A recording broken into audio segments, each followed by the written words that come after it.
IDFM 98 de la bande FM. Nous allons parler aujourd'hui d'harmonisation globale pour l'animal avec Maïté Mola-Peto. On peut dire qu'elle est énergéticienne ou tout du moins qu'elle s'occupe d'harmonisation. L'harmonisation globale ressemble beaucoup à la kinésiologie mais permet de traiter tous les types de maux, qu'ils soient physiques, psycho-émotionnels ou encore spirituels, très très rapidement, et ce, chez les humains comme chez les animaux.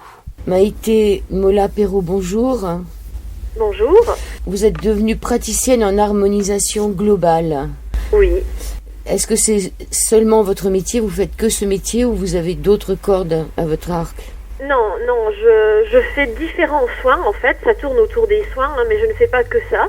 J'ai commencé en fait avec le Reiki, je me suis intéressée aussi au chamanisme. Bon, après le Reiki, on va dire, j'ai un peu laissé tomber, on va dire, parce que je me suis mise à étudier une forme d'ostéopathie douce qu'on appelle l'orthobionomie et qui non seulement est une forme donc de mobilisation douce du corps pour lui faire retrouver par lui-même son équilibre, mais en plus cette technique inclut un enseignement énergétique, on va dire, c'est-à-dire qu'on n'en reste pas qu'au corps physique, mais on apprend aussi à détecter des déséquilibres dans l'aura, à aider les chakras, l'aura globalement à se rééquilibrer, à se recentrer autour du patient. Bon, du coup, ça ressemblait pas mal au Reiki. Donc maintenant, on va dire, je fais peu de Reiki dans ma pratique. Je fais surtout beaucoup d'harmonisation globale et beaucoup d'orthobionomie. Mais donc voilà, j'ai conjugué différentes techniques qui me permettent de toucher autant au physique, parce que si l'animal ou la personne a une entorse par exemple, il faut quand même un soin bien physique, il faut s'occuper du corps, que des techniques plus énergétiques qui permettent de traiter des maux émotionnels, mentaux, voire spirituels. Voilà, donc j'ai pas que l'harmonisation globale à mon arc. Alors vous avez rencontré le docteur Thérèse Quillet, créatrice de l'harmonie globale, quand vous aviez quelques mois, vous vous en souvenez pas, mais c'est donc votre maman qui connaissait ça. Voilà, en fait, alors donc le docteur Thérèse Quillet était connu pour être homéopathe, donc c'était en tant qu'homéopathe au début que j'allais la voir. Puisque j'ai 30 ans, donc ça date. À l'époque, elle n'avait pas encore créé l'harmonisation globale. Donc ça a commencé tout simplement, pour soigner. Ma mère voulait quand même soigner sa fille le plus naturellement possible, plutôt que de la bombarder d'antibiotiques. Donc ça a commencé comme ça. Quand j'ai été adolescente, j'ai développé des problèmes de dos, de type scoliose, lordrose, etc. Donc ça a été la rencontre de l'orthobionomie, donc de cette forme d'ostéopathie dont je vous parlais, puisque donc Thérèse Quillet faisait ça. Alors du coup, quand on lui a parlé des radios et tout, tout de suite elle a dit ok, pas de souci, on l'allonge sur la table et puis on fait comme ça, et puis on fait des radios de contrôle.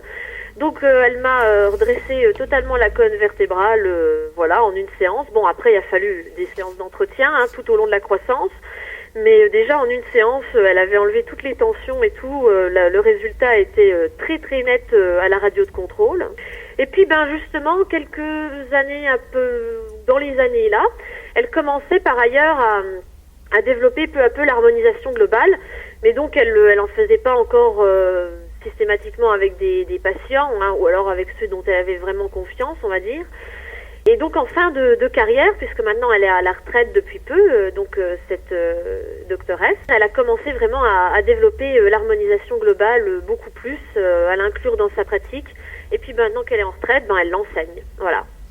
D'accord, est-ce que vous avez une idée, est-ce que c'est elle qui a découvert cette méthode ou est-ce que ça lui venait d'ailleurs?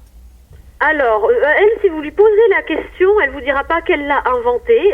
Comme elle dit, elle a fait que redécouvrir, on va dire, certaines choses, les assembler des choses qui existaient déjà, mais d'une façon à laquelle personne n'avait encore pensé. Je sais plus, c'est Einstein, je crois, qui disait le génie, c'est pas de découvrir des nouveaux trucs, c'est de voir ce que tout le monde voit, mais d'une façon différente. En fait, un peu, c'est un peu ça, le génie de Thérèse.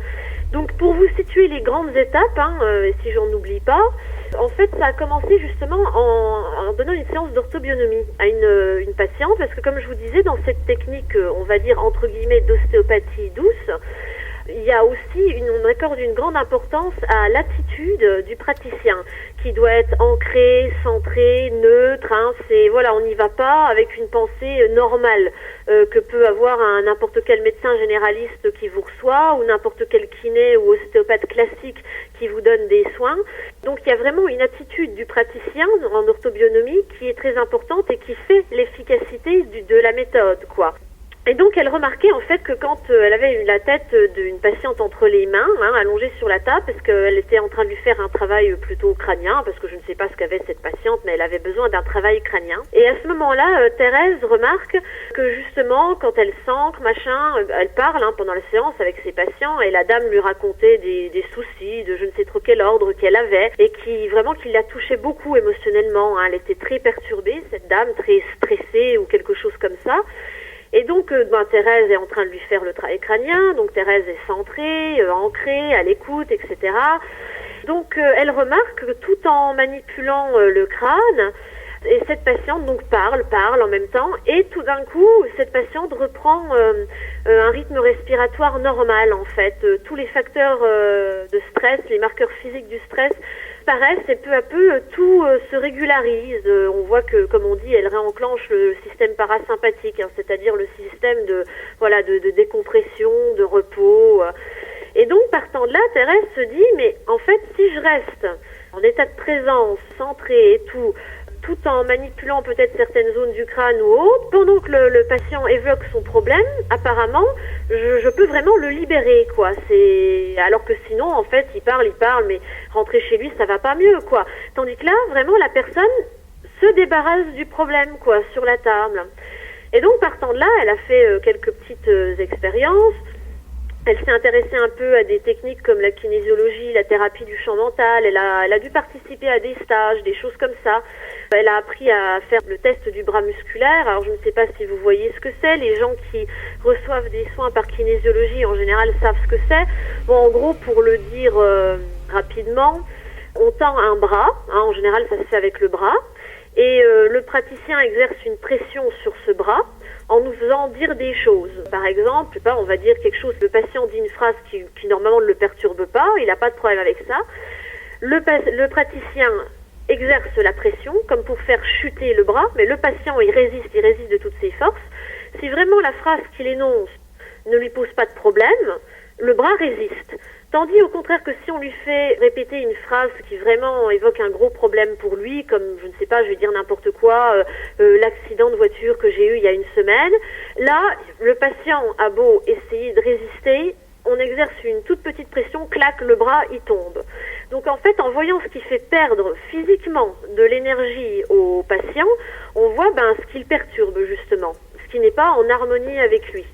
Donc Thérèse a le test musculaire d'un côté, voit que l'état de présence, tout ça, ça fait des choses, et peu à peu elle bidouille, elle conjugue les deux, et donc elle crée l'harmonisation globale, où donc on se sert du test musculaire pour trouver ce qui ne va pas chez le patient, et où on se sert ensuite du massage de la colonne vertébrale, parce que pour finir, elle s'est dit, le travail crânien, c'est un peu complexe, puis c'est pas très pratique, il faut que le patient il soit allongé sur la table.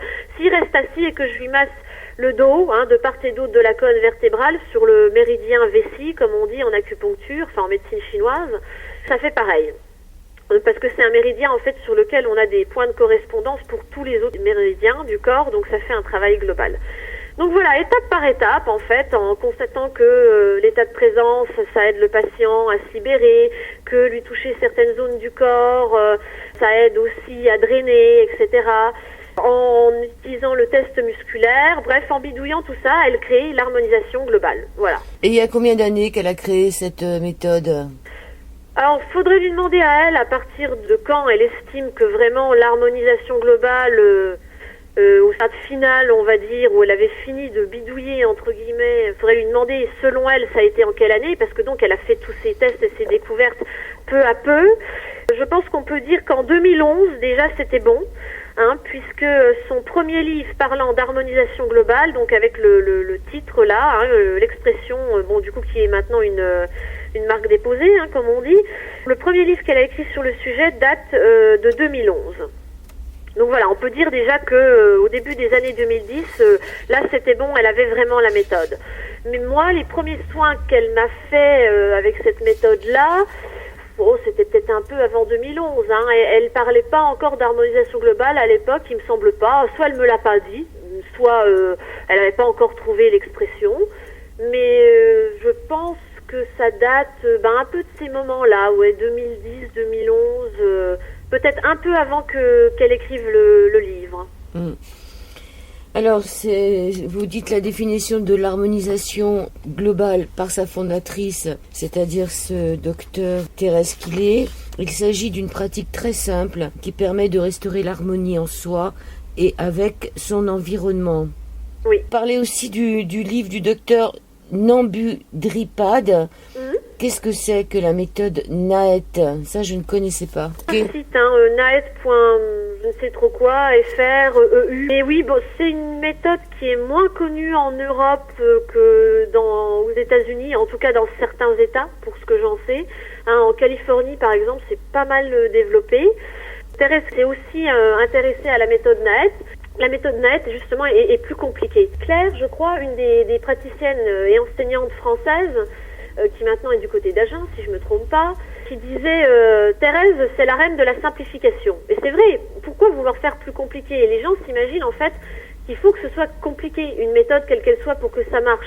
Et la méthode NAET était déjà une très grande avancée par rapport à tout ce qui se faisait jusque-là, notamment en matière de désensibilisation donc pour les personnes allergiques à quoi que ce soit, au poil de chat, à un aliment, à tout ce que vous voulez. La méthode NAET était déjà une belle avancée parce que par rapport aux désensibilisations classiques chez un allergologue qu'on connaît en Europe, c'est quand même beaucoup plus rapide et beaucoup plus efficace. Bon, néanmoins, il faut connaître justement les points d'acupuncture. Il y a tout un protocole. Il faut y aller par certains aliments. En premier, je connais pas par cœur, mais par exemple, il faut commencer par désensibiliser aux produits laitiers, au sucre. Seulement après, on peut attaquer d'autres catégories d'aliments. Enfin, il y a tout un protocole à respecter. Il y a des choses à faire dans l'ordre. Tandis que là, avec l'harmonisation globale, c'est vraiment vous testez, vous voyez ce qui baisse, vous prenez les choses dans l'ordre dans lesquels vous les découvrez, et puis voilà, il n'y a pas besoin de savoir piquer tel point d'acupuncture précisément. Vous massez votre petit méridien, voire à la rigueur vous ne faites rien, vous restez en état de présence, ça marche. Mais la méthode NAET est quand même vachement intéressante, elle a aidé des milliers de personnes à travers le monde. Bon, voilà. Donc c'est surtout pour la désensibilisation, pour les gens qui sont allergiques, c'est surtout pour ça. La méthode NAET, elle est arrêtée à ça. Et Thérèse, en fait, si vous voulez, s'est rendue compte qu'elle pouvait faire la même chose en harmonisation globale, donc beaucoup plus rapidement et beaucoup plus simplement encore, bien que la méthode NAET, c'était déjà une belle avancée. Et donc voilà, au début, Thérèse a plutôt travaillé sur des problèmes bien physiques, de type allergie, choses comme ça, intolérance. Mais dans le même temps, elle s'est dit, tiens, ça marche aussi pour les problèmes émotionnels. Donc voilà, on va pouvoir traiter les personnes qui ont vécu des choses un peu dures, des deuils, des pertes d'emploi, des agressions, et j'en passe. Mais c'est vrai que à la base, elle l'a beaucoup fait aussi pour des allergies. Quitte à ne pas savoir d'où vient l'allergie, parce que des fois on est allergique, mais on ne sait pas à quoi. Oui, aussi. Alors c'est vrai qu'on peut, alors ça ne sert pas de diagnostic, comme on dit. C'est toujours pareil, il faut faire attention, à ce qu'on fait. Est-ce que vraiment on peut détecter la cause d'une allergie par harmonisation globale? C'est vrai que des fois, les gens ne savent pas à quoi ils sont allergiques, ils voient bien qu'il y a un problème, mais ils n'arrivent pas à détecter l'aliment exact, par exemple. On leur dit, écoutez, venez avec un peu tous les aliments que vous avez mangés ce jour-là, on va tester. Et effectivement, on trouve certaines choses qui font baisser le bras, alors que d'autres non. Bon, c'est ça qui provoque l'allergie. C'est vrai que quelque part, on peut faire un diagnostic, même si on n'a pas le droit de le dire. On peut voir ce qui prend de l'énergie à la personne. Voilà, quand même. Ça me rappelle une expérience que j'ai moi-même vécue. J'avais à l'époque mon médecin traitant, donc un médecin qui faisait de l'auriculothérapie, détectait aussi des perturbations. Qu'est-ce qui perturbe le corps et l'esprit? Et à un moment, il me dit, vous êtes allergique tel chocolat, admettons. Et donc il me dit ça. Je me dis, attends, mon coco, j'ai rien dit, mais je me suis pensé, t'inquiète pas, je vais tester ça en harmonisation globale. Je rentre chez moi, mon compagnon de l'époque qui connaissait aussi l'harmonisation globale me fait le test. Effectivement, le bras tombe un peu au chocolat. On fait l'harmonisation globale sur ça et des mois après, je retourne chez mon médecin traitant Et je lui dis, vous pouvez pas regarder si je suis encore allergique au chocolat? J'y étais plus.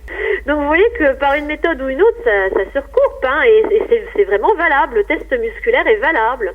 On trouve des recoupements avec d'autres méthodes de diagnostic, voire avec les tests que font les vrais allergologues purs et durs. Vous savez, le test Scratch, hein, cutané, où ils font des petites gouttes avec les allergènes et ils voient ce qui vous provoque une réaction cutanée. On trouve des recoupements, hein, c'est pas idiot comme méthode, le test musculaire. Papa, t'es vraiment pas gentil. Tu m'as piqué ma petite amie. Lily, Lily Gribouille, qu'avait une si bonne bouille au lit. Papa, veux-tu être gentil? Garde-la, papa, toute la vie. Lily, Lily Gribouille, qui me fit tant bidonner né dans mon lit. Sonne, sonne, tinte, tinte, petite cloche de banlieue. Le dimanche matin, la main dans la main, nous ne ferons plus le tour de Pantin. Deuxième partie de cette émission, nous sommes toujours avec Maïté, Mola, Péto, on parle d'harmonisation globale et plus particulièrement pour l'animal. Comme vous le dites dans votre livre, Maïté, l'animal, on ne peut pas lui demander de méditer ni de faire un test musculaire. Alors comment on fait avec lui ? Alors pour l'animal, comme pour les personnes humaines sur lesquelles on ne peut pas faire le test musculaire, les bébés par exemple, hein, vous n'allez pas lui dire énonce des phrases, tends le bras, résiste. Donc pour les animaux comme pour certaines catégories entre guillemets d'êtres humains, on passe par une autre personne. Donc admettons pour l'animal, on prend son maître, hein, pour un bébé on va prendre la maman ou le papa. Et la personne, donc, se met dans l'énergie, comme on dit, c'est notre expression, se met dans l'énergie de son animal ou de son bébé ou de son papa qui est dans le coma, pareil, qui ne peut pas donc parler, interagir avec nous, etc. Donc, voilà, elle se met donc dans son énergie, c'est-à-dire... alors, on ne prend pas son énergie à la personne hein, ou à l'animal, hein, il n'est pas... il va pas tomber raide mort ou je sais pas quoi, il lui manque rien pendant qu'on fait ça. Hein, c'est pas, comme je dis toujours, c'est pas un coupé-coller, hein, comme on fait sur ordinateur, c'est juste un copier-coller. Hein, vous copiez un peu son énergie, vous vous mettez dans son énergie, dans son ambiance. Alors par exemple, il y en a qui font ça en s'imaginant un peu comme dans le corps de la personne ou de l'animal. Vous voyez, elles s'imaginent avoir la fourrure de leur animal autour d'elles ou porter les vêtements de la personne. Ou alors plus simplement, en général, on demande tout simplement à la personne de bien visualiser en face d'elle son animal ou son bébé. Si on l'a dans la salle à côté de nous, elle a qu'à bien le regarder, le fixer des yeux. Hein. Sinon, elle imagine son image, voilà, elle l'a bien présente à l'esprit tout le temps. Et donc, on refait un test musculaire où la personne va dire son prénom. Donc, admettons, on va dire c'est une personne qui s'appelle Catherine et elle vient pour son chat qui s'appelle Félix. Donc Catherine essaye de bien visualiser Félix, son chat, hein, en face d'elle. Elle ne perd pas cette image. Les yeux ouverts ou les yeux fermés, ça n'a pas d'importance. C'est comme la personne est le plus à l'aise, hein, peu importe. Et donc on va demander à Catherine de tendre son bras et de dire « Je m'appelle Catherine ». Et quand elle a fini de dire ça, au bout de 2 secondes, on appuie sur le bras. Et si elle est bien dans l'énergie de son chat, justement, à « Je m'appelle Catherine », le bras va baisser, parce que ça lui correspond pas. À ce moment-là, elle est porteuse de l'énergie de Félix, Catherine est en veille, entre guillemets, donc c'est comme si c'était un mensonge, un problème. Voilà, je m'appelle Catherine, le bras baisse, le bras tombe. Et au contraire, quand elle va dire « Je m'appelle Félix », là, le bras résiste. Donc à ce moment-là, on sait que c'est bon. Elle est bien dans l'énergie de Félix. Donc là, la démarche est la même que pour une personne. Hein. On va partir d'une phrase qui énonce son problème. Alors une allergie, une douleur, un stress, un traumatisme quelconque. On va voir si c'est d'origine physique, psycho-émotionnelle ou spirituelle. Enfin voilà, tout le bazar. Hein. Ça peut durer quelques minutes le temps de trouver. Et donc on va dérouler le fil d'Ariane juste à remonter à la cause. Et donc on va trouver une cause... je ne sais pas, on va dire que Félix, par exemple, perdait ses poils par stress, il n'a pas de parasite ou de maladie de peau, et que le stress remonte à la coupure avec sa maman. Voilà, Félix le chat a été séparé de sa maman trop tôt, et donc on tombe sur une phrase qui fait baisser le bras, du type séparation d'avec ma maman. Bon, donc la maîtresse, toujours en restant dans l'énergie de Félix, Catherine va répéter séparation d'avec ma maman pendant 3-4 minutes, le temps qu'il faut. À la fin, elle redit une dernière fois séparation d'avec ma maman. On vérifie que le bras tient. À ce moment-là, on appuie sur le bras. S'il tient, c'est que c'est bon. Et là, une fois qu'on a déroulé tous les problèmes de Félix, que la séance est terminée, Catherine revient dans son énergie. Donc elle laisse partir l'image, ou elle laisse tomber la fourrure, les poils de son animal. Elle redevient elle-même. On vérifie qu'elle est bien elle-même en lui faisant redire « Je m'appelle Catherine ». Cette fois-ci, le bras doit tenir à « Je m'appelle Catherine », son vrai prénom, et à baisser à « Je m'appelle Félix ». Et là, on sait que c'est bon. Donc voilà, on utilise quelqu'un qui prête son bras, on va dire, pour le test musculaire, pour son animal ou son bébé ou autre. Est-ce que vous pouvez faire ça à distance aussi ? Oui, alors du coup, comme dans le monde de l'énergie, il n'y a pas d'histoire de distance, on peut tout à fait soigner Félix à Moyen-Moutier chez moi, alors qu'il est resté dans l'appartement à Paris. Il n'y a pas de souci, on peut faire ça. Ouais. Je cite dans mon livre des cas où on a fait parfois à distance, parfois je suis allée chez la personne, voilà. Et alors, vous prenez qui comme témoin dans ces cas-là ? Alors on prend, si on peut, on prend le maître quand même, parce que ça veut dire qu'il y a une demande du maître. Bon, alors c'est vrai que des fois on me contacte, la personne n'est même pas là, on m'envoie une photo de l'animal par mail quand c'est des gens que je connais. Là je prends un collègue qui a l'habitude de l'harmonisation globale, n'importe qui. Voilà, je dis à la personne, dans 2 jours, admettons, je dois voir une collègue, on va essayer de faire ça à ce moment-là, si on a du temps. Et voilà, on fait ça avec une collègue. L'une d'entre nous se met dans l'énergie de l'animal, l'autre se met en état de présence pendant qu'elle répète le problème, et on fait ça comme ça. Et vous oubliez pas après de lui rendre son identité, qu'il se mette pas à miauler dans les rues. Oui, voilà. Alors lui, comme c'est qu'un copier-coller, je pense qu'à la rigueur, Félix n'aurait pas trop de problèmes. En revanche, si nous, on reste porteur de l'énergie de l'animal, c'est vrai qu'il peut y avoir des effets secondaires. J'ai une collègue, comme ça, elle s'est mise dans l'énergie d'un cheval qui avait des vers. Et elle a oublié à la fin de la séance de lui rendre son énergie. Et en fait, toute la nuit, elle a le ventre qui l'a gratté, elle n'arrivait pas à dormir, elle comprenait pas pourquoi. Et au bout d'un moment, quand même, sur le matin, ou je sais pas, en tout cas, au bout de pas mal d'heures de galère, je sais pas si ça a vraiment duré toute la nuit, mais au moins une bonne partie, ça c'est sûr. Elle a enfin compris, quoi. Elle s'est dit, c'est vrai, je lui ai pas redonné son énergie. Alors elle l'a fait, voilà, ça se fait en 1 seconde, Elle l'a rendu, elle a laissé l'image du cheval s'en aller, enfin voilà, je ne sais pas comment elle a fait, selon sa méthode à elle. Et ça a arrêté de lui gratter le ventre. Elle n'a pas refermé le circuit, c'est ce qu'on dit, faut refermer les circuits à un certain moment. Est-ce qu'on peut s'auto-soigner ? Alors, pour ceux qui ont déjà une bonne pratique de l'harmonisation globale sur eux-mêmes, donc avec l'aide de quelqu'un, à deux, qui ont donc reçu beaucoup de séances d'harmonisation globale et qui en ont donné, qui commencent à bien piger le principe, c'est vrai qu'on peut le faire. Mais là, c'est un truc dont je parle pas dans le bouquin parce que franchement, il faut quand même vraiment avoir reçu quelques séances pour comprendre le principe. Mais c'est vrai qu'on peut. Il y a une méthode. Donc, en gros, mais bon, comme ça par téléphone, je veux bien vous la donner, mais je sais pas trop honnêtement si les gens arriveraient à le faire. Mais en fait, ça part d'un genre de méditation que nous faisait faire Thérèse Quiet. Elle l'a fait une fois justement pendant une journée de certification d'harmonisation globale. Comme ça, tout le monde a pu découvrir le truc et voir que ça marchait. En fait, on se relaxe, etc., etc. On trouve une position confortable assis sur nos chaises. Il n'y a pas besoin d'être dans une position compliquée, position du lotus ou je ne sais trop quoi. Chacun se met dans une position confortable. Et en fait, peu à peu, elle nous guide. Là, je vais vous le faire très vite.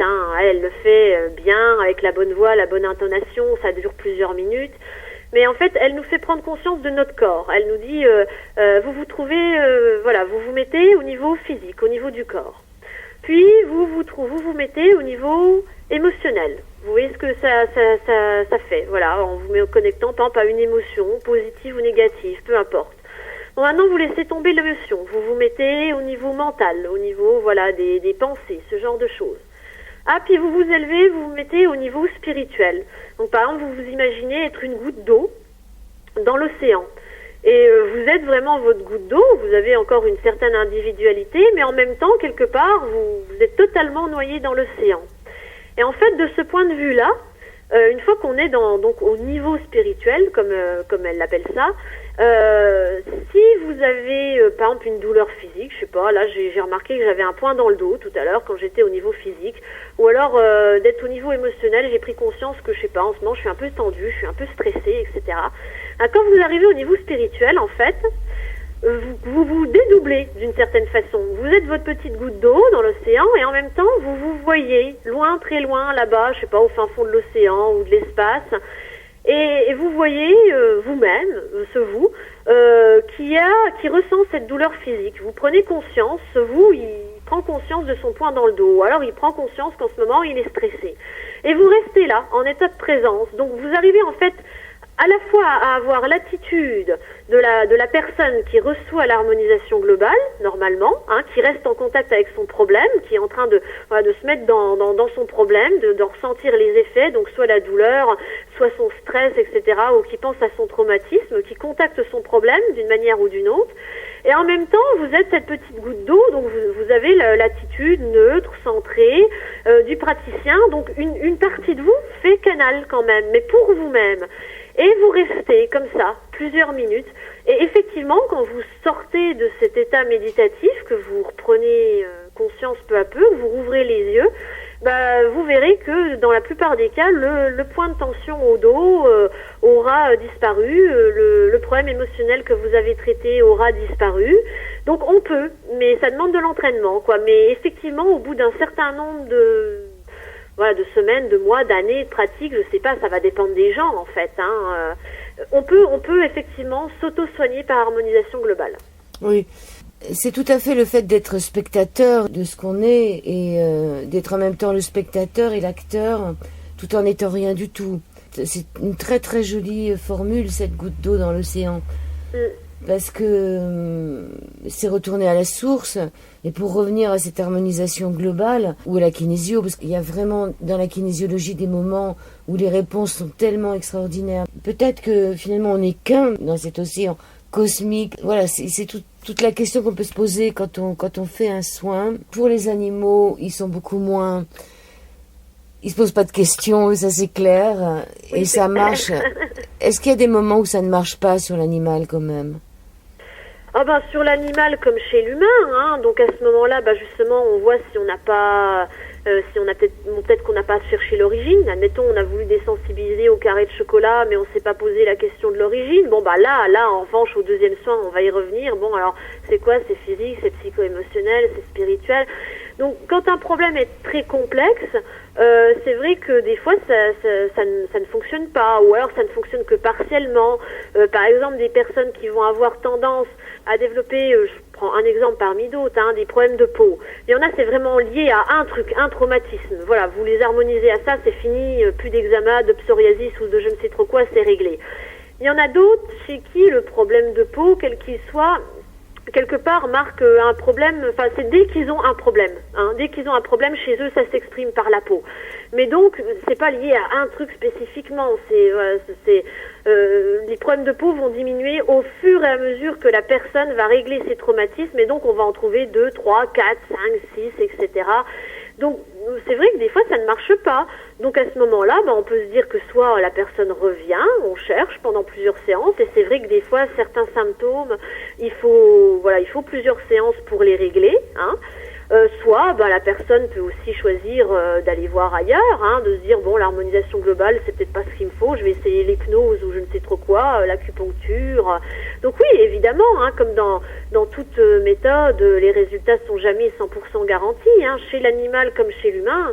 Ça peut arriver qu'on n'ait pas de résultat, mais dans la grande majorité des cas, on le fait. Sinon, ce serait pas une méthode qui mériterait qu'on en parle. Dans la grande majorité des cas, on y arrive. Donc moi, par exemple, j'avais un labrador qui était allergique au ciment, et comme la maison n'était pas terminée, la maison de campagne, quand on arrivait là-bas, c'était une catastrophe. Parce que le ciment, c'est aussi tout ce qui est béton, etc. Dans une maison qui est en construction. Et c'est vrai que j'ai pas du tout pensé à ce qu'on puisse essayer de régler des problèmes. En réfléchissant, je me suis dit peut-être qu'il avait un problème à un moment ou parce qu'il avait été abandonné, ce chien. Enfin là. Ouais.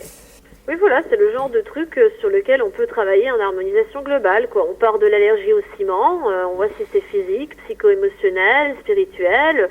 Admettons, ça baisse à psycho-émotionnel. On va aller voir si ça a un rapport avec l'abandon, le sentiment d'abandon ou quoi. Peut-être qu'il a été placé dans un box bétonné et justement, ça l'a profondément traumatisé. Enfin, voilà, ce genre de truc. Ou alors, ça se trouve, justement, ça n'a rien à voir avec l'abandon, ça, il s'en est remis, mais c'est autre chose. D'où l'intérêt du test musculaire, c'est vrai qu'on ne sait pas où on va, hein. C'est une découverte. Hein. Mais dès qu'on trouve la cause, on l'harmonise à ça, et si son allergie au ciment était due à une seule chose, à un seul facteur, ben, en général, en une séance, c'est bon, c'est réglé. Et pour les animaux, parce que dans votre livre, vous parlez de faire descendre aussi une boule de lumière, justement... de se brancher à la terre, au ciel et d'essayer de faire descendre une boule de lumière. Est-ce que ça suffirait pas simplement pour les animaux finalement, sans être obligé de changer de peau, de se mettre dans la peau de l'animal? Bah, disons que faire descendre la boule de lumière pour s'ancrer dans le ventre, c'est une méthode parmi d'autres. Hein. Il y en a qui ne visualisent pas la boule de lumière au niveau du ventre, mais qui vous prennent simplement une respiration ventrale, qui sentent leur ventre, voilà, qui posent leur conscience dans leur ventre. Enfin, voilà, ça c'est une manière de s'ancrer. Mais donc ça c'est l'attitude pour le praticien, hein. C'est pas l'attitude pour la personne qui va copier l'énergie de l'animal. Voilà, qui va copier l'énergie de l'animal, se mettre dans son énergie. D'accord, c'est deux choses totalement différentes. Alors après, effectivement. Être une personne au quotidien le plus possible, ancrée, centrée, c'est vrai qu'en fait, il faudrait qu'on y soit tout le temps. Bon, on n'est pas des moines bouddhistes ou je sais pas quoi, aguerris, donc bon, voilà, peu d'occidentaux le sont tout le temps. Mais c'est vrai que normalement, on devrait être ancré, centré, en conscience tout le temps. Déjà pour nous, ça aide justement à ce qu'on ne prenne pas des traumatismes, hein, qu'on vive tous les événements de notre vie beaucoup mieux. Et même les animaux qui vivent dans notre foyer et tout, les gens qui vivent dans notre foyer, rien que par la présence d'une personne bien ancrée et tout, peuvent effectivement régler des problèmes comme ça. Hein, alors que si elles avaient vécu dans un autre foyer, ben elles auraient peut-être développé une pathologie, elles ne seraient pas arrivées à s'en remettre aussi facilement. Donc c'est vrai que ça joue. Hein. Déjà rien que l'ancrage, le centrage, la neutralité, ça joue énormément. Mais là, on a besoin que quelqu'un, en plus, copie l'énergie de l'animal pour pouvoir aller voir précisément ce qui se passe, quoi. Parce que être ancré et tout, ça aide à évacuer des traumatismes, mais parfois, on ne sait pas pourquoi, ça ne suffit pas. Hein. C'est un peu comme le corps physique, des tensions. Par exemple, on en a tous qui naissent chaque jour. Après une bonne nuit de repos, normalement, elles sont parties. Donc, vous n'allez voir un ostéopathe que quand vous en avez qui ne partent pas. Hein. Alors qu'en fait, la majorité des tensions, on les évacue. Sinon, en 10 minutes, tout le monde serait mort. Hein. C'est fini, quoi. Donc, si on arrive à vivre au quotidien, c'est bien que notre corps, il a une capacité d'auto-guérison, d'autorégulation. Donc, on ne va voir l'ostéopathe, le médecin ou autre que quand il y a un problème que là, on n'arrive pas à régler soi-même.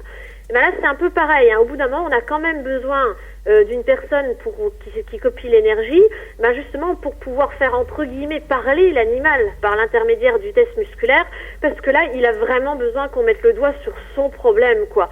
Peut-être juste pour qu'on soit au courant que c'était ça, voilà, que nous on en prenne conscience, parce que si on est juste ancré comme ça avec nos animaux autour de nous, bon ben on constate qu'ils vont bien, mais quelque part on sait pas ce qui se passe en eux. Peut-être, je ne sais pas, moi je suis pas Dieu, hein, comme je dis, mais peut-être justement parce que ils ont besoin de nous dire, bah tu vois c'était ça, admettons c'était mon abandon. Donc voilà, il faut au bout d'un moment leur faire un soin quand on voit qu'ils ont un symptôme physique ou autre qui va pas. Hein. S'ils sont en bonne santé, évidemment on fait pas de soin, tout va bien. Mais donc l'ancrage suffit. Mais parfois, allez savoir pourquoi, pour nous comme pour nos bêtes, il faut un soin. Voilà, il faut, comme quand vous avez des tensions, il faut aller toucher le corps. On est des êtres incarnés, comme vous disiez, toucher, masser, c'est important.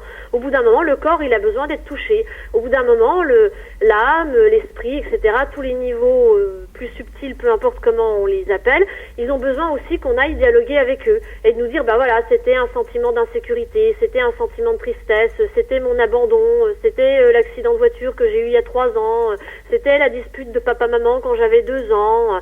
Peut-être qu'il voilà, il avait juste besoin de nous dire ça, hein. Et puis du coup, on l'a écouté, on a reconnu ça, en étant neutre, ancré. Voilà, c'est parti, c'est bon, il est content, il a dit ce qu'il avait à dire. Et puis l'animal, faut pas oublier que quelquefois, il prend les symptômes du maître, il prend la maladie du maître ou de la maîtresse. Ouais. Les animaux sont sur Terre vraiment pour nous aider, aider à vivre. Ah oui, c'est parce que c'est des miroirs, justement. Hein. En général, à quoi ça sert qu'ils le prennent? C'est justement pour nous dire, tu vois, t'as un problème là. Tu pourrais peut-être t'occuper de ça quand même, quoi. Bon, après, justement, quand on trouve des problèmes par empathie avec le maître, on harmonise l'animal à ça. Hein. On lui explique, écoute, tu vas pas non plus tout prendre. Hein. Comme on dit, quand il y a une personne au fond du trou, ça sert à rien de descendre dans le fond du trou avec elle. Hein. On sera 2 à être bloqués. Vaut mieux rester au-dessus et lui tendre une corde. Hein. Ça sera une échelle ou n'importe quoi, ça sera quand même vachement mieux. Donc quand on trouve des problèmes d'intrication ou d'empathie animal-maître, là en général on harmonise l'animal avec une phrase du genre empathie avec mon maître ou intrication avec mon maître. Donc c'est ça que la personne qui a copié son énergie répète pendant 3-4 minutes, empathie avec mon maître, ou empathie avec les humains en général. Hein. On teste justement, on voit c'est quoi son problème exactement, on prend la phrase qui fait chuter le plus le bras, parce que là on considère qu'on est arrivé entre guillemets au cœur du problème, et donc on l'harmonise à ça. Et voilà, du coup il fait plus éponge, il est tranquille, quoi. Parce que quand vous avez des personnes âgées et que l'animal fait éponge, même des personnes âgées qui se soignent, hein, qui se prennent en main, mais bon voilà, étant âgées, c'est vrai qu'elles vont avoir tendance à avoir pas mal de douleurs ou à accumuler les problèmes de santé. Faut pas que l'animal, le pauvre qui a 2 ans, il ait une vie de martyr, quoi. Hein, donc vaut mieux quand même lui enlever l'empathie et lui dire bon, écoute, hein, voilà, tu te prendras à la rigueur. Voilà, je sais pas, tu trouveras un autre moyen d'exprimer à ton maître qu'il a un problème, hein. Prends un peu de recul, quoi. Je sais pas, tu piqueras une crise, tu le bouderas, mais arrête d'avoir mal à la hanche à sa patte, arrête de perdre tes poils, d'être dans des douleurs atroces, tout ça parce que lui a un problème de thyroïde. Enfin, c'est vrai que des fois on trouve des animaux, ils sont arrangés par empathie, les pauvres, hein. Oui, c'est intéressant ce que vous dites, mais est-ce que ça marche pas aussi dans l'autre sens, c'est-à-dire est-ce qu'un vieux chien va pas donner aussi tous ces soucis à quelqu'un qui serait aussi âgé? Ah, ça existe. C'est pour ça qu'en général, dans les cas-là, je fais toujours autant les maîtres ou les personnes du foyer que les animaux. Et là, à ce moment-là, si l'animal, comme vous dites, redonne, admettons, à son maître des soucis de santé, bon là, c'est pas la faute de l'animal, hein, il n'est pas en train de vouloir lui redonner des trucs, c'est que c'est le maître qui a un problème d'empathie avec l'animal. Donc là, on fait la même chose, mais avec le maître. On fait ce que je viens de vous expliquer, donc on teste le maître, admettons, on trouve empathie avec Médor ou intrication avec Médor. Si le bras baisse, la personne répète intrication avec Médor pendant 3-4 minutes. Et justement, elle arrête à ce moment-là de prendre ses problèmes. Et vous lui faites pas tourner les yeux en même temps? Non.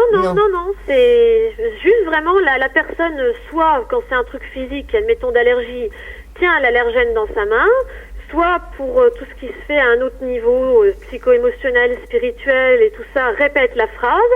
Et c'est tout. Voilà. Et ça marche bien comme ça.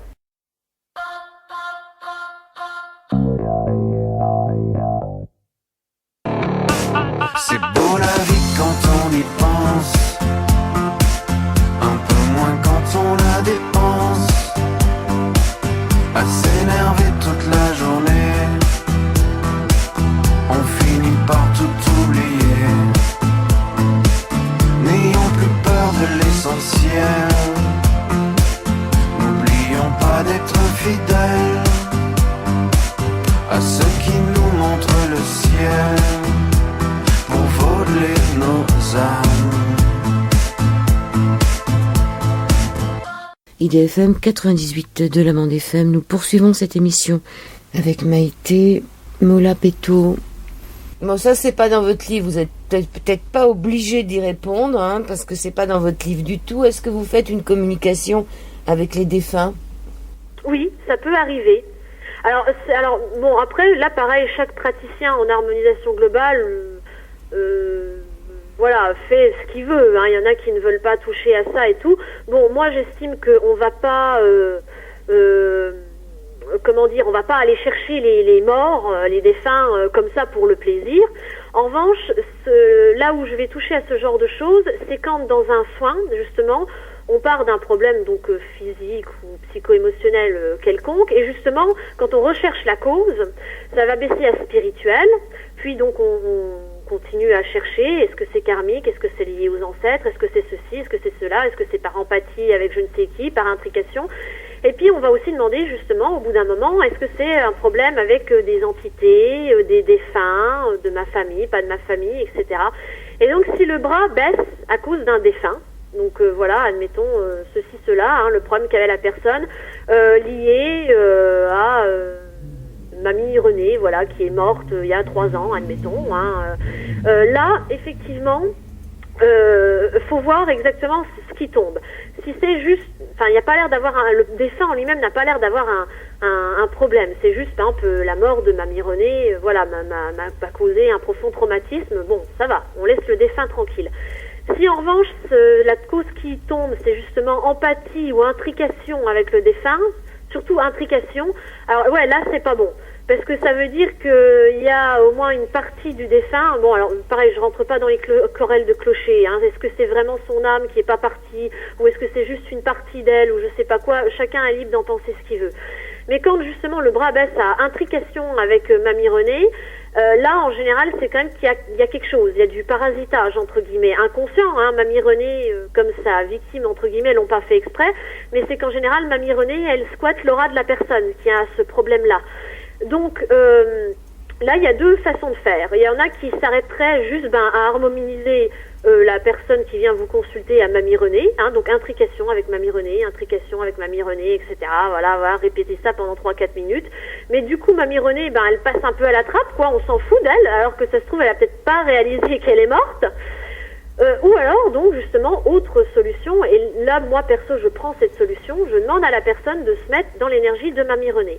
Hein, donc comme on le fait pour l'animal ou un bébé ou quoi, vous visualisez mamie Renée, hein, vous l'avez bien connue sûrement. À rigueur, si vous l'avez pas connue, vous visualisez une boule de lumière devant vous et voilà, on se dit que c'est mamie Renée. Donc on va vérifier avec le test musculaire que vous êtes bien dans l'énergie de mamie Renée. Donc le bras doit résister à je m'appelle Renée et tomber à votre vrai prénom. Et là, je vais aller interroger mamie Renée.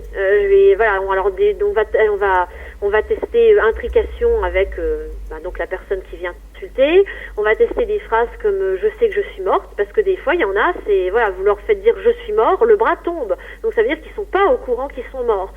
Si le bras tombe, je suis mort, je sais que je suis mort, peu importe quelle phrase on prend, mais que donc il y a visiblement un problème avec ça, on va d'abord harmoniser mamie Renée avec je suis morte. Hein, voilà, qu'elle puisse, que son esprit s'éveille et qu'elle puisse réaliser que là il y a un problème, elle n'est pas à sa place, quoi. Elle n'a pas continué le chemin, elle a fait un arrêt un peu trop long, quoi. Ensuite, quand le bras tient à je suis morte, on va tester un truc du genre c'est bon, je peux partir, hein, je trouve mon chemin, je peux continuer mon chemin toute seule. Si le bras tombe encore, on va l'harmoniser à ça ou éventuellement creuser un peu plus la question, parce que des fois il y a des défunts qui ont peur. Par exemple, on leur a raconté que la mort ça allait être quelque chose de terrible, ou alors ils ont peur de l'enfer alors qu'ils n'ont même pas été méchants dans leur vie, mais vous voyez quoi, ils ont des peurs comme ça, je les juge pas, hein. Il y en a d'autres qui ont peur des araignées ou des je sais pas quoi devant leur vivant, c'est pas plus logique ni illogique, hein. Donc on va l'harmoniser, par exemple, j'ai peur de l'enfer, j'ai peur de continuer, je crois que je suis toute seule. Donc on va harmoniser. Bon, en général, ça va vite. Hein. Moi, je suis jamais tombée sur des séances longues avec les défunts. Normalement, entre je suis mort et éventuellement j'ai peur de l'enfer ou je crois que je suis toute seule ou je sais pas quoi, c'est bon, vous avez fait le tour de la question. Une fois que la personne, défunte, là j'entends, a été harmonisée à ses problèmes, la personne qui venait me consulter, hein, mon patient, entre guillemets, retourne dans son énergie, hein, on laisse aller mamie Renée, et on vérifie justement la phrase du patient. On vérifie intrication avec mamie Renée. Et là, normalement, ça tient, c'est fini. Il n'y a plus de problème d'intrication. Mamie Renée est partie. Donc des fois, on est amené à travailler sur des défunts, oui. Alors, ça me fait penser à une émission que j'ai faite il n'y a pas longtemps avec une jeune fille qui parlait avec son son copain qui était mort à 28 ans, et à chaque fois qu'elle lui disait qu'il était mort, il disait non. C'est quand même étonnant parce que il disait qu'il n'était pas mort. Donc je comprends ce que vous voulez dire quand il y en a certains qui vous disent qu'ils sont pas morts. C'est peut-être pas qu'ils considèrent qu'ils ne sont pas morts, c'est qu'en vérité ils ne sont pas morts. Vous voyez ce que je veux dire? Oui. Oui, c'est peut-être juste une histoire d'acceptation, etc. Hein, mais oui, c'est clair. D'une certaine façon, ils ne le sont pas. Voilà, ils ne sentent pas qu'ils sont morts. Pour eux, ils sont Oui. toujours vivants. Donc c'est quand même important de redire ça. Or, la vie continue, mais quand même, ça leur pose un problème. Il y a quelque chose qui ne se fait pas. Mais je saurais pas dire quoi. Hein, c'est pas à moi d'interpréter. Hein. Donc, on les réharmonise à ça. On voit que le bras tient. Bah, mine de rien, ils s'en portent quand même mieux. Hein, je veux dire, c'est vrai ce que vous dites. Effectivement, ils ne sont pas morts. Bon, maintenant, moi, je suis quelqu'un de très ouvert à ces choses-là, évidemment. Hein, sinon, je ferais pas ça comme métier. Mais en même temps, de très rationnel, de très pratico-pratique. Hein, je constate que le bras baissait. Donc, c'est quand même qu'il y a un problème quelque part. Et de toute façon, ils avaient un problème. Ils squattaient les gens, ça n'allait pas. La personne était malade. Donc, je veux dire, quand on arrive dans des foyers comme ça où il y a eu un défunt et que tout le monde est malade, il y a quand même quelque chose qui n'est pas bien passé. On les harmonise à ça. Alors, ils sont pas plus morts qu'avant, hein, effectivement, ils sont toujours vivants, mais bizarrement, là, tout va bien. L'atmosphère s'allège, plus personne n'est malade dans la baraque, et eux-mêmes, ils vont mieux. Mais si vous les interrogez d'une autre manière, hein, comme le font les médiums ou quoi, effectivement, ils vous diront, il y a quelque chose après la mort, la mort n'existe pas, voilà, je ne suis pas mort, je suis vivant, mais je vis ailleurs. Mais je pense que quand le bras tombe à je suis mort, ou je sais que je suis mort, c'est pas ça, hein, je sais pas comment vous dire, on parle pas de la même chose, on parle pas du même niveau. Effectivement, vous avez 100% raison. Ils ne sont pas morts, personne n'est mort, la mort n'existe pas, c'est qu'une transition, c'est tout. Mais n'empêche que cette transition-là, il leur a posé un problème, je sais pas, à un niveau énergétique. Hein. Même eux, ils savent pas pourquoi des fois. Hein. On teste d'autres phrases, donc comme j'ai peur de l'enfer ou autre, le bras ne baisse pas. Ils ont l'air d'être parfaitement bien avec eux-mêmes. Mais, je sais pas, leur mort, à un moment ou à un autre, les a perturbés. Bon, on sait pas pourquoi. Hein. À l'autre bout de la vie, on retrouve la même chose sur la naissance. Vous avez des personnes de tous âges qui viennent me consulter pour des problèmes divers, et on va trouver que leur problème, c'est ma naissance. Même si elle s'est très bien passée, tout ce que vous voulez, que personne n'a souffert, etc., mine de rien, c'est quand même une grosse transition. Le bras baisse à ma naissance. Donc je les réharmonise à leur naissance. Et il y a des défunts, allez savoir pourquoi, faut les harmoniser à leur mort. Oui, alors il y a toujours ce passage, hein, quand on est dans le ventre de sa mère, on se dirige vers la lumière. C'est clair, au bout du tunnel, il y a la lumière et de l'autre côté aussi. Donc cette boule de lumière que vous utilisez pour l'ancrage, est-ce que ça pourrait pas aussi aider? Est-ce que c'est ça dans votre soin, c'est-à-dire que le défunt peut-être l'aider à aller vers cette lumière? Il est peut-être bloqué, il est peut-être encore au-delà du miroir, mais pas encore tout à fait dans l'autre monde. Oui, mais voilà, mais moi, pour diagnostiquer entre guillemets le problème, je fais ça par test musculaire, vous voyez. Si une phrase comme je suis mort, on l'harmonise à ça, ça lui suffit, c'est que ça lui a suffi. Éventuellement, donc comme je vous disais après, quand ça suffit pas, on peut trouver des trucs du genre, voilà, je crois que je suis seule, j'arrive pas à voir la lumière. Donc je teste. Si le bras tient, c'est que la lumière, il la voit très bien. Hein. Il suffisait de l'harmoniser à sa mort, c'est bon, il va continuer son chemin, tout va bien. Et d'autres fois, effectivement, bon, il faut encore l'accompagner un peu plus loin, il voit pas la lumière, donc on va l'harmoniser à ça. Je vois la lumière, j'arrive à voir la lumière, enfin voilà, la phrase qui faisait baisser le bras, c'est ça qu'il va répéter, et puis jusqu'à ce que ça tienne. Et là, c'est bon, il peut partir tranquillement. Voilà, donc on résume. Vous faites de l'harmonisation globale pour les humains, pour les animaux, pour les allergies, pour des problèmes physiques de type allergie, douleur, voilà, un organe qui fonctionne mal, etc. Je sais pas, diabète, problème de thyroïde, tout ce que vous voulez. Enfin, des maladies physiques, il y en a. Donc voilà, pour des problèmes physiques, comme pour des problèmes émotionnels, sur les humains comme sur les animaux. Et vous êtes dans les Vosges et vous avez écrit un livre qui s'appelle Harmonisation globale pour l'animal aux éditions Bussière. Qu'est-ce que vous pourriez nous dire pour terminer l'émission, Maïté Mola Péto? Je dirais tout simplement que je vous incite à tester, à tester l'harmonisation globale, parce que c'est très simple, c'est abordable par tous. Et puis parce que vous risquez rien à l'essayer, hein. C'est ça qui est super avec ce genre de méthode, c'est que le pire qui puisse vous arriver, c'est que ça ne vous fasse rien. Hein, avec l'harmonisation globale, comme dans un autre style avec l'orthobionomie, hein, cette forme d'ostéopathie douce dont je parlais au début, et d'autres méthodes encore qu'on pourrait citer, ça peut pas vous faire de mal. Au pire, ça vous fera rien, c'est tout. Donc, écoutez, testez, hein, soyez curieux, et puis surtout pour ceux qui le pratiquent justement, soyez joueurs. Voilà, que ce soit pas un truc, vous voyez, chiant pour pas dire autrement. Jouez, amusez-vous, faites plein de tests, parce que justement, ça vous ouvre à tout un univers. Du moment que vous faites ça avec respect, vous pouvez tester plein de trucs. Hein. Vous pouvez donc essayer d'harmoniser un animal, un défunt, une plante, ce que vous voulez. Donc voilà, jouez, éclatez-vous, parce que la santé, mine de rien, c'est mieux quand on s'éclate. Ça aide aussi à aller mieux. Et puis voilà quoi, riez un bon coup. Alors pour la plante, comment on fait? On se met en position de plante, on a des racines qui poussent?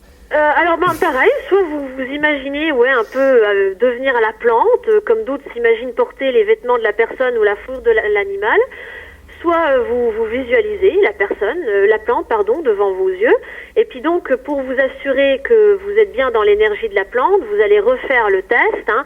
Donc admettons, vous vous appelez Stéphanie, il va falloir que quelqu'un vous fasse le test musculaire.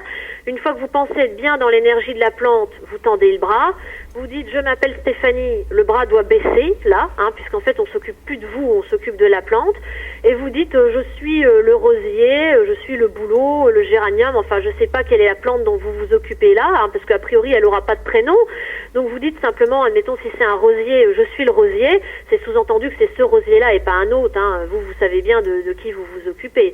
Donc je suis le rosier, là le bras doit tenir, et après c'est pareil, voilà, je sais pas si le rosier il perd ses feuilles, vous dites perte de feuilles, le bras baisse, vous allez chercher si c'est une origine physique, psycho-émotionnelle, spirituelle, je sais pas, vous n'avez pas assez de soleil. Vous avez un site internet qui répertorie mes bouquins, oui, sinon pour moi non, pas spécialement. Vous pouvez voir la liste de tous mes livres au fur et à mesure qu'ils sortent sur l'arbre aux merveilles, hein, donc comme un arbre, plus loin O-A-U-X, plus loin merveille avec un S. Bon, mais là, vous mettez tout en attaché, hein, l'arbre aux merveilles. .over-blog.com. Je vous remercie, Maïté Mola-Péto. C'est moi qui vous remercie.